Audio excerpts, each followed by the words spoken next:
The armor of Onryo in the shadow-haunted hills of feudal Japan, beneath a gnarled sakura tree whose blossoms never fell, a forgotten shrine stood crumbling. Within its rotting walls lay the armor of Tokuhoshi Kenji, a samurai whose name was spoken only in whispers.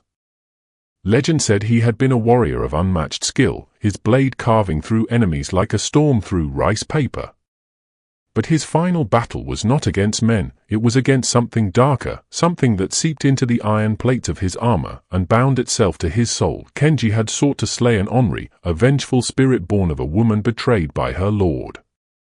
Her wrath was a plague upon the land, her wails driving men mad. Kenji tracked her to the shrine, his katana gleaming under a blood-red moon. He struck her down, but as her spectral form dissolved, she cursed him with her dying breath, "Your strength will be your prison, your pride your chains."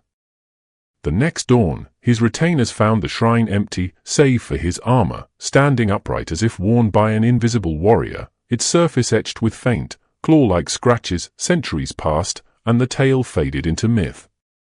The armor gathered dust until a young farmer named Hiroshi stumbled upon the shrine in the spring of 1623. Starving and desperate, he saw the armor not as a relic but as a treasure to sell. Its craftsmanship was exquisite, black lacquered plates, a helm crowned with a crescent moon, and a breastplate that seemed to shimmer with an unnatural sheen. Ignoring the chill that gripped his spine, Hiroshi donned the armor to carry it home. The moment the final strap tightened, Hiroshi's body stiffened. His breath hitched as if something had seized his lungs. Then, a voice, not his own, rumbled in his skull, "You are mine." His hands moved without his will, grasping an old, rusted blade from the shrine floor. His legs marched him toward his village, each step heavier, as if the armor weighed more than iron alone. By nightfall, the village burned. Hiroshi's family, his neighbors, all fell beneath the blade he could not stop swinging. His screams echoed inside the helm, unheard by the world, as the armor drank their blood into its cracks. The years twisted into decades, then centuries. The armor passed from wearer to wearer, thieves, warriors, wanderers, each succumbing to its curse. It whispered promises of power, of invincicism, only to enslave them. The possessed would vanish into the night, leaving trails of carnage, until their bodies collapsed from exhaustion or were cut down by those brave enough to face them. Yet the armor endured, reappearing in shadowed corners of Japan, waiting for its next host.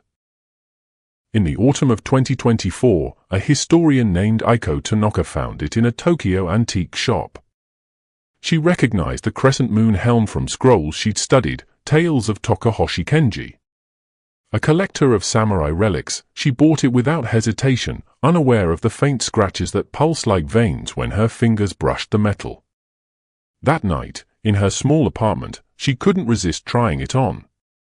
The armor fit perfectly, as if forged for her alone. Her reflection in the mirror showed not her face, but a hollow darkness beneath the helm. Aiko's hands trembled as they reached for a kitchen knife. "No," she gasped, fighting the urge, but her limbs obeyed another master. The voice came again, deep and guttural, "We are one."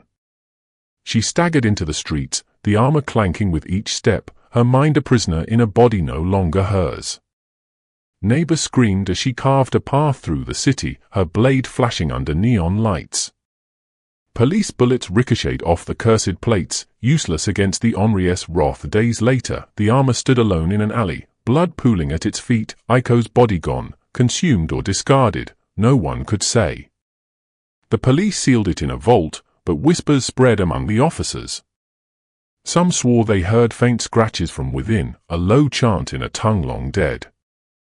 The armor waited, patient as death, for the next soul bold enough to wear it, and in the silence of the vault, the scratches grew deeper. The cursed armor of Tokuhoshi Kenji remains a specter of pride and vengeance, a prison forged in blood, seeking its next wearer in an endless cycle of horror.